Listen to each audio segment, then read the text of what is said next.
Di langit alam semesta, cahaya guntur gelap yang tak terhitung jumlahnya muncul, dan aturan tertinggi muncul, dengan liar menekan leluhur Yuanmo. Asal-usul alam semesta merasakan invasi kekuatan gelap dan menghalanginya. Namun, kekuatan leluhur Yuanmo begitu besar sehingga dengan raungan, dia dikelilingi oleh cahaya kegelapan, yang menyatu dengan energi iblisnya sendiri, dan sebenarnya mengecualikan penindasan hukum tertinggi alam semesta. Xiao Yao Zizun, keluar dari sini. Ucap leluhur Yuanmo berteriak dengan marah, bergemuruh, suaranya mendominasi dan kekuatannya tak tertandingi. Dengan keras, kekosongan di sekelilingnya meledak, dan material yang tak terhitung jumlahnya berubah menjadi bubuk. Aura semacam ini begitu menakjubkan sehingga tidak ada yang berani mendekat dalam radius ratusan juta mil, jika mendekat maka akan mati. Kekuatan kegelapan yang mengepul bergabung dengan leluhur Yuanmo, dan ditujukan ke Xiao Yao Zizun dan menekannya. Tuan Yuanmo, sudah berapa kali kubilang padamu bahwa hanya kamu yang ingin menindasku. Menara langit yang sunyi, keluarlah. Ucap Xiao Yao Zizun mencibir, menekannya dengan satu tangan, dan seberkas cahaya tiba-tiba muncul di tubuhnya, itu berubah menjadi menara kuno, mekar dengan aura kekacauan yang mengerikan, dan dibombardir ke arah leluhur Yuanmo. Rune kuno muncul satu demi satu di menara ini, mengembangkan makna sebenarnya dari alam semesta dan mengesampingkan aturan tertinggi. Kekuatan kegelapan bertabrakan dengan menara langit yang sunyi, menstimulasi ratusan juta cahaya ilahi. Dunia terkoyak, seolah akhir kelaparan akan segera tiba. Di tengah raungan yang keras, keduanya mundur bersama. Sial, aku tidak punya waktu untuk menghabiskan waktu di sini bersamamu. Saat leluhur Yuanmo mundur, dia menarik kuat-kuat dengan kedua tangannya, dan dengan benturan, kekosongan di depannya terkoyak. Nafas luar angkasa yang luas keluar. Ini adalah sungai ruang angkasa yang panjang. Leluhur Yuanmo melangkah langsung ke sungai panjang angkasa, meninggalkan medan perang, dan menyerbu menuju lokasi dunia iblis. Hah? Ingin menggunakan sungai panjang angkasa untuk kembali ke dunia iblis. Kemana harus pergi? Ucap Xiao Yao Zizun berteriak dengan dingin, dan menara langit yang sunyi meledak, langsung meledakkan ruang dan waktu. Sebuah sungai panjang yang memancarkan nafas ruang yang mengepul muncul di depan Xiao Yao Zizun. Xiao Yao Zizun melangkah keluar dan memasuki sungai panjang dalam sekejap. Sungai panjang melonjak dan ombak memercik, Xiao Yao Zizun terbang dengan cepat di sungai panjang angkasa, mengejar leluhur Yuanmo dan berusaha menghentikannya. Setelah Xiao Yao Zizun dan leluhur Yuanmo menghilang, kekosongan di medan perang semua ras tiba-tiba menjadi tenang. Sial, ayo pergi, ucap Shen Gong Zizun dan yang lainnya menghadapi para master klan iblis dengan dingin, dan kemudian berpencar satu demi satu. Di aula tertinggi, Jiu Yao Zizun dan yang lainnya mendatangi Shen Gong Zizun dan berkata dengan suara yang dalam, Shen Gong, apa yang harus kita lakukan sekarang? Biarkan sekelompok orang menjaga aula tertinggi medan perang 10.000 ras. Pada saat yang sama, panggil ras utama dalam aliansi Teran kita dan biarkan para pemimpin tertinggi dari setiap ras dengan cepat mendekati dunia iblis. Ucap Shen Gong Zizun dengan suara yang dalam. Apa? Dunia iblis? Ucap Jiu Yao Zizun dan yang lainnya tersentak. Shen Gong Zizun menyipitkan matanya. Yang lain tidak mengetahuinya, tetapi dia tahu betul bahwa alasan mengapa leluhur Yuan mau pergi pasti karena ada sesuatu yang salah dengan dunia iblis. Xiao Yao Zizun dan leluhur Yuan mau pasti pergi ke dunia iblis. Qin Chen, apa yang telah kamu lakukan? Membuat leluhur Yuan Mo begitu marah. Gumam Shen Gong Zizun memandang ke langit di kejauhan. Di dunia iblis, di tanah leluhur iblis abis. Itu adalah batas dari area terlarang yang gelap di kedalaman penjara iblis neraka. Qin Chen dan yang lainnya mengerahkan kekuatan yang kuat untuk akhirnya membuka pintu masuk penghalang, dan pusaran air besar muncul di depan semua orang. Tuan, itu adalah jalur ruang waktu yang menuju ke penghalang. Sumber jiwa iblis pasti ada di penghalang iblis ini. Ucap Lord of Abyss Demon dengan penuh semangat. Dan saat saluran pusaran iblis terbuka, perasaan akrab yang dirasakan Qin Chen dari penghalang tiba-tiba menjadi lebih jelas. Apa itu? Gumam Qin Chen bingung, tetapi segera menghilangkan keraguan ini. Ayo pergi. Dia berteriak pelan, bergoyang, dan langsung memasuki pusaran. Si Kong Zhen, Li Yuan Zizun, dan lainnya segera mengikuti. "Ayo, masuk juga," ucap Kaisar Tahta dan yang lainnya juga buru-buru mengikuti dan langsung memasuki pusaran air. Memasuki pusaran gelap, semua orang merasakan kekuatan kuat yang langsung menekan mereka. Untungnya proses ini tidak memakan waktu lama. Saat suara gemuruh keluar dari telinga mereka, semua orang muncul di reruntuhan. Di depan mereka adalah keberadaan seperti dunia yang gelap, dengan reruntuhan dan tembok rusak di mana-mana. Mereka berada di tepi dunia yang hancur ini, dan di tengah reruntuhan, di atas langit, ada bola kegelapan yang sangat besar. Di permukaan bola, aliran kekuatan iblis abis yang menakjubkan mengalir. Nafas berdebar datang dari bola kegelapan. "Sumber jiwa iblis, Tuan, itulah sumber jiwa iblis," kata Lord of Abyss Demon dengan penuh semangat. Sumber jiwa iblis. Di sisi lain, Kaisar Tahta dan yang lainnya juga mengangkat kepala dan menatap dingin ke arah bola kegelapan, dengan keserakahan di mata mereka. Setelah ratusan juta tahun, mereka akhirnya tiba di sini, dan selama mereka mengambil sumber jiwa iblis ini, mereka dapat mengendalikan seluruh dunia iblis dan menjadikan klan iblis di alam semesta ini sepenuhnya menjadi pengikut klan gelap mereka dan melayani klan gelap mereka. Leluhur Anlei adalah orang pertama yang tidak dapat bertahan lebih lama lagi dan bergegas maju dengan gila-gilaan. Dia ingin menjadi orang pertama yang menjarah sumber jiwa iblis. "Tuanku," ucap Si Kong Zhen dan Lin Yuan Zizun memandang Qin Chen dengan tergesa-gesa. Tapi tidak ada ekspresi di wajah Qin Chen, dia sangat tenang, dan dia sama sekali tidak peduli dengan perilaku leluhur Anlei. Banyak leluhur lain di bawah Kaisar Tahta juga tampak tidak bergerak, dengan tatapan penuh harap di mata mereka saat mereka memandang leluhur Anlei. Melihat leluhur Anlei akan tiba di depan perangkat sumber jiwa iblis. Tiba-tiba, aura iblis yang tak terlihat memenuhi udara, dan sosok yang diselimuti aura iblis tiba-tiba muncul di kehampaan.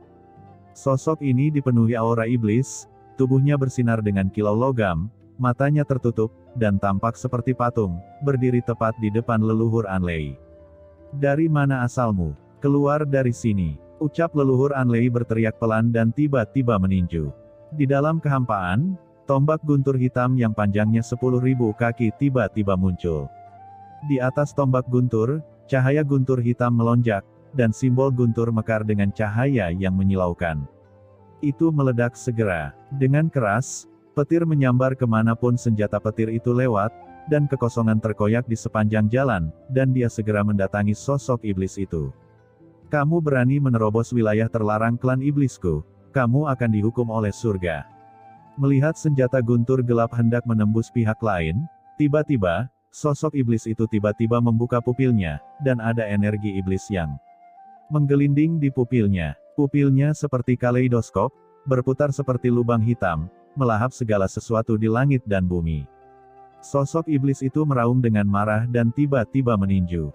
Ketika pukulan itu keluar, dunia runtuh, dan tombak guntur hitam tiba-tiba bertabrakan dengannya. Terjadi ledakan, dan tombak guntur leluhur Anlei langsung runtuh. Raungan yang menakjubkan meledak, dan kehampaan langsung hancur. Kemudian, sosok gelap itu bergoyang dan menghilang dari dunia dalam sekejap. "Anlei, hati-hati," ucap Kaisar Tahta pupilnya menyusut. Cahaya sihir hitam melintas, dan bayangan iblis di lapangan menerobos seperti guntur. Kecepatan pukulan ini secara langsung membuat leluhur Anlei mengubah ekspresinya, dia merentangkan tangan kanannya, dan perisai guntur hitam memblokir di depannya. Perisai guntur hitam meletus dengan sambaran guntur, menekan dunia. Bayangan hitam menghantam secara langsung, perisai guntur hitam bergetar hebat, dan kemudian meledak secara langsung, dan leluhur Anlei di belakang perisai guntur langsung terlempar ribuan kaki jauhnya. Melihat perisai guntur hitam hancur, leluhur Anlei bingung, bagaimana ini mungkin? Di kejauhan, sosok iblis hitam itu tidak berkata apa-apa dan menyerang dengan pukulan. Kilatan cahaya tinju menghantam di depan leluhur Anlei. Mata leluhur Anlei tiba-tiba menyusut, tatapan ganas melintas di matanya, dia mengepalkan tangan kanannya dengan keras, lalu meninju. Dengan pukulan ini, guntur yang mengerikan meledak seperti semburan, langsung menutupi sosok iblis hitam itu. Sosok iblis hitam ini tidak mengelak, membiarkan petir yang tak terhitung jumlahnya menyelimuti dirinya. Cahaya guntur yang tak terhitung jumlahnya berkeliaran di sekitar sosok iblis hitam itu, dan retakan meledak di kehampaan di sekitarnya. Namun, sosok iblis hitam itu aman dan sehat, dan kekuatan tinjunya langsung menyapu. Saat berikutnya, leluhur Anlei langsung terlempar puluhan ribu kaki jauhnya, dan ruang di depannya serta sosok iblis hitam langsung berubah menjadi jurang yang dalam, yang sangat menakutkan. Setelah dipukul mundur oleh pukulan bayangan iblis hitam, leluhur Anlei berhenti, wajahnya penuh keterkejutan dan kemarahan. "Kamu, bagaimana kamu bisa begitu kuat?" Pada saat ini, pupil gelap dari sosok iblis hitam ini menatap dingin ke arah leluhur Anlei, membuatnya merasa rambutnya berdiri tegak. "Sial, apa-apaan ini?" ucap leluhur Anlei mengutuk dengan marah. Pada saat ini, dia merasakan ketidakberdayaan yang mendalam di depan bayangan hitam, terutama serangan bayangan hitam yang sangat kuat. Dia tidak berani melawan dengan paksa. Jika dia melawan, dia akan terbunuh atau terluka. Namun bayangan iblis hitam itu tidak takut dengan serangannya. Mereka yang masuk tanpa izin ke area terlarang akan mati. Di kejauhan, sosok iblis hitam itu berseru dengan ringan, sosoknya tiba-tiba menghilang di tempat. Di kejauhan, mata leluhur Anlei tiba-tiba menyusut, dan dia mengatupkan kedua tangannya. Tiba-tiba, saat berikutnya, sambaran petir gelap tiba-tiba terbang keluar dari antara alisnya, dan petir itu bergetar hebat. Jaring petir bergoyang. Pada saat ini, pukulan bayangan hitam itu tiba. Saat cahaya tinju meledak, cahaya guntur langsung menghilang, dan saat berikutnya, tinju bayangan iblis hitam langsung mengenai jaring guntur. Seluruh jaring guntur bergetar hebat, dan saat berikutnya, jaring guntur terbuka. Melihat pemandangan ini, mata leluhur Anlei di belakang jaring guntur langsung menyusut menjadi bentuk titik jarum. Pada saat ini, seluruh jaring guntur hancur. Di bawah tatapan orang-orang kuat yang tak terhitung jumlahnya di lapangan, leluhur Anlei mundur puluhan ribu kaki jauhnya. Begitu dia berhenti, tangannya meledak dan berubah menjadi ketiadaan. Pada saat yang sama, cahaya tinju muncul lagi. Meledak di depannya. Leluhur Anlei merasa ngeri saat melihat pukulan ini datang. Pada saat ini, dia tidak dapat menahan pukulan ini. Dan pada saat kritis ini, seorang lelaki tua tiba-tiba muncul di depan leluhur Anlei. Kilatan kemarahan melintas di matanya, dan dia meninju ke depan, dan segel tinju tersapu. Segel tinju ini secara paksa menghentikan cahaya tinju bayangan iblis hitam, tetapi saat berikutnya, segel tinju itu langsung pecah, dan cahaya tinju ini langsung masuk dan mengenai lelaki tua itu. Melihat pemandangan ini, lelaki tua itu kaget, siapa ini? Mengapa itu tidak bisa dihancurkan? Menghadapi hal tersebut, bayangan hitam akan terus melakukan aksinya. Orang tua itu berteriak dengan dingin, tunggu sebentar. Namun, sosok iblis hitam itu mengabaikannya dan langsung meninjunya. Sial, apa kamu benar-benar mengira aku takut padamu? Kamu sedang mencari kematian, ucap orang tua itu maju selangkah, dan tiba-tiba dua pedang hitam bersilangan di tangannya, dan menyerang dengan cahaya pedang silang. Cahaya pedang langsung menembus kehampaan dan terbang menuju sosok iblis hitam. Cahaya pedang silang yang mengandung niat membunuh yang mengerikan secara akurat mengenai dada iblis, dan terdengar suara emas dan besi bentrok. Jubah pada sosok iblis hitam itu hancur, memperlihatkan tubuhnya yang benar-benar hitam. Luka salib robek di dada. Energi iblis kabur memenuhi lukanya, dan tidak ada darah yang terlihat berceceran. Sembuh. Gumam lelaki tua itu, pupil matanya menyusut dan dia berkata dengan kaget.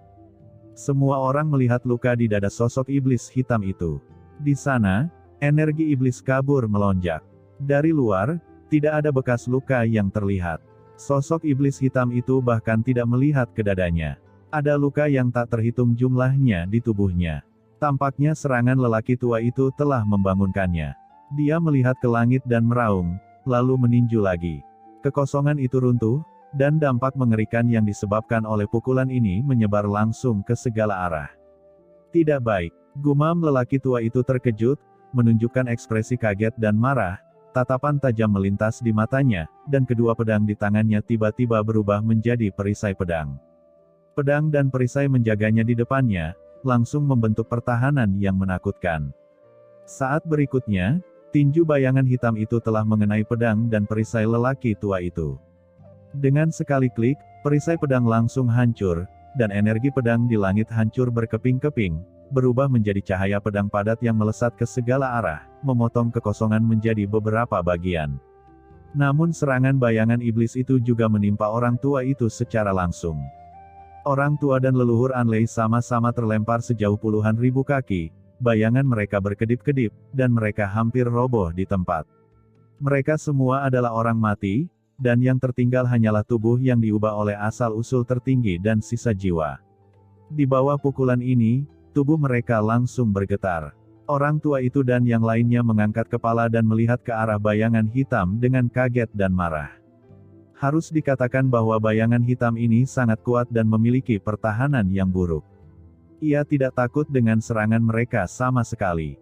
Setelah mengenai target dengan satu pukulan, sosok iblis hitam itu bergoyang dan muncul di depan lelaki tua itu lagi. Sialan, lihatlah pedang dariku ini, pedang jiwa gelap. Menstabilkan sosoknya di kehampaan, lelaki tua itu meraung dengan marah, dan tiba-tiba menyerang sosok iblis hitam itu dengan pedang. Di atas cahaya pedang, aura jiwa yang mengerikan melesat keluar dan tenggelam langsung ke tubuh sosok iblis hitam itu. Namun, bayangan iblis hitam tetap bergeming, membiarkan cahaya pedang jiwa memasuki tubuhnya. Dengan letupan, cahaya pedang itu tenggelam ke dalam tubuh pihak lain, seolah-olah batu itu tenggelam ke laut. Bayangan iblis hitam itu tidak bergerak sama sekali, dan mendatangi lelaki tua itu dalam sekejap dengan sebuah pukulan. Orang tua itu terkejut, dia tidak menyangka pihak lain akan berani mengabaikan serangan jiwanya. Monster macam apa ini? Karena tergesa-gesa, lelaki tua itu hanya punya waktu untuk memegang pedang di depannya, dan dia terbang mundur lagi. Kali ini, begitu dia berhenti, kekosongan di belakangnya hancur. Tidak mampu menahan dampak buruk ini. Sebelum lelaki tua itu bisa menstabilkan sosoknya, kekosongan tiba-tiba berfluktuasi, dan sosok iblis hitam tiba-tiba muncul di depan lelaki tua itu. Energi iblis yang mengepul menyapu, mencoba menelan lelaki tua itu. Ada ketakutan di mata lelaki tua itu. Dia akan diliputi oleh energi iblis yang mengerikan ini. Tiba-tiba, di depan lelaki tua itu, sesosok tubuh muncul dan melambai dengan keras ke arah sosok iblis hitam itu. Sosok iblis hitam itu terbang mundur saat datang. Kekosongan di belakangnya diledakkan lapis demi lapis, dan tubuhnya langsung ditekuk, seperti putaran yang memutar. "Tuanku," ucap orang tua itu menunjukkan keterkejutan. Orang yang mengambil tindakan tidak lain adalah Kaisar Tahta. Pada saat ini, Kaisar Tahta mengerutkan kening dan melihat sosok iblis hitam yang terlempar di depannya. Matanya berangsur-angsur menjadi serius. "Tuanku." Di sisi tempat Qin Chen berada, Si Kong Zhen dan Lin Yuan Zizun tersentak, mata mereka ketakutan. Mata Qin Chen juga menyusut. Dia melihat setelah sosok iblis hitam itu diledakkan, tubuh aslinya yang terpelintir mulai berputar dan pulih sedikit demi sedikit. Lengan dan dada yang patah dikelilingi oleh energi iblis hitam, dan mereka langsung menjadi aman dan sehat, terlihat seperti tanpa cedera. "Boneka iblis," ucap Kaisar Tahta berkata dengan dingin, dengan cahaya dingin muncul di matanya. Leluhur Anlei dan yang lainnya juga tersentak, menunjukkan ekspresi serius. Tak heran jika sosok iblis hitam ini bisa mengabaikan serangan mereka dan berubah menjadi boneka. "Tuan, ini adalah boneka mayat iblis abis." Boneka mayat iblis abis adalah boneka yang disempurnakan oleh artefak asal jiwa iblis. Ia kebal terhadap semua serangan. Selama hidup mereka setidaknya adalah penguasa tertinggi. Di asal-usul boneka mayat iblis abis artefak sumber jiwa iblis, hanya setelah direndam dalam energi iblis selama setidaknya 100.000 tahun barulah dia bisa berhasil disempurnakan. Di dunia kekacauan, Lord of Abyss Demon buru-buru berbicara dengan suara yang dalam. "Boneka mayat iblis abis," gumam Qin Chen mengangguk. Dia melihat sekeliling dan matanya menjadi serius. "Jadi, apakah ini tindakan pertahanan yang dilakukan oleh leluhur Yuan Mo di sini?" Pada saat ini, boneka iblis ini sedang menatap semua orang dengan mata dingin. Hanya boneka mati," ucap Kaisar Tahta mendengus dingin, menggedor, mengulurkan tangan besarnya, dan langsung meraih boneka iblis itu. Terjadi ledakan. Telapak tangan besar itu berubah menjadi sangkar langit dan bumi, langsung memenjarakan boneka di dalam kehampaan. Boneka tersebut terus menyerang, namun tidak mampu melepaskan diri dari belenggu Kaisar Tahta. "Pergi!" ucap Kaisar Tahta berteriak pelan dan memimpin banyak leluhur kegelapan menuju perangkat sumber jiwa iblis. Yang terpenting sekarang adalah perangkat sumber jiwa iblis, bukan boneka iblis yang ada di hadapannya. Tidak perlu membuang banyak waktu untuk boneka iblis ini. Si Kong Zhen memandang Qin Chen dengan cemas. "Tuan, tidak perlu terburu-buru, tapi kita akan pergi ke sana juga," ucap Qin Chen berkata dengan ringan, melonjak langsung ke langit, dan terbang menuju perangkat sumber jiwa iblis. Dia tampak waspada dan melihat sekeliling, tidak terburu-buru. Dia percaya bahwa sejak leluhur Yuanmo dipersiapkan di sini, pasti ada lebih dari ini. Benar saja, saat Kaisar Tahta dan yang lainnya hendak mendekati sumber jiwa iblis, sosok iblis hitam itu tiba-tiba mengeluarkan raungan yang mengejutkan. Ketika suara menderu ini jatuh, langit dan bumi berguncang, tanah retak, dan dengan suara gemuruh, lebih dari selusin peti mati tiba-tiba keluar dari kegelapan bawah tanah. Peti mati ini meledak dalam sekejap. 17 sosok iblis hitam langsung melayang di antara langit dan bumi, dan membuka mata berdarah mereka pada saat yang bersamaan. 17 boneka iblis. Ke-17 boneka iblis ini semuanya mengambil tindakan dan langsung menyerang sangkar yang dilemparkan oleh Kaisar Tahta. Dengan keras, sangkar yang dipajang oleh Kaisar Tahta langsung hancur oleh serangan gabungan 18 boneka. "Itu adalah formasi 18 boneka iblis," ucap Lord of Abyss Demon berkata dengan sungguh-sungguh. "Tuan, berhati-hatilah, dalam formasi 18 boneka iblis ini, setiap tubuh boneka iblis itu adalah master tertinggi puncak jangka menengah untuk menahan proses kehancuran pemurnian. Setelah digabungkan, kekuatan ledakannya cukup untuk menghancurkan pertahanan tertinggi di tahap selanjutnya." Mendengar ini pupil mata Qin Chen menyusut. Dia melihat 18 boneka iblis ini terbang menuju Kaisar Tahta. "Tuan, serahkan ini pada kami," ucap seorang leluhur meraung dengan marah dan menjadi orang pertama yang bergegas maju. Sebuah tongkat hitam panjang muncul di tangannya, dan dia menyapukannya dengan satu ayunan. Tetapi ke-18 boneka iblis itu tidak bergerak sama sekali, mereka hanya meninju bersama-sama. Tongkat hitam panjang itu langsung hancur, dan leluhur itu juga meledak langsung di bawah kekuatan ini. Jiwanya hancur dan perlahan menghilang. "Leluhur Fengmo," ucap leluhur lainnya meraung dengan marah. Namun, mereka kewalahan. Sebelum mereka sempat berduka, 18 boneka iblis berubah menjadi formasi besar pada saat yang sama dan dengan cepat menyelimuti mereka. Antara langit dan bumi, energi iblis yang mengerikan ditekan, dan dalam sekejap, semua orang terjebak di dalam.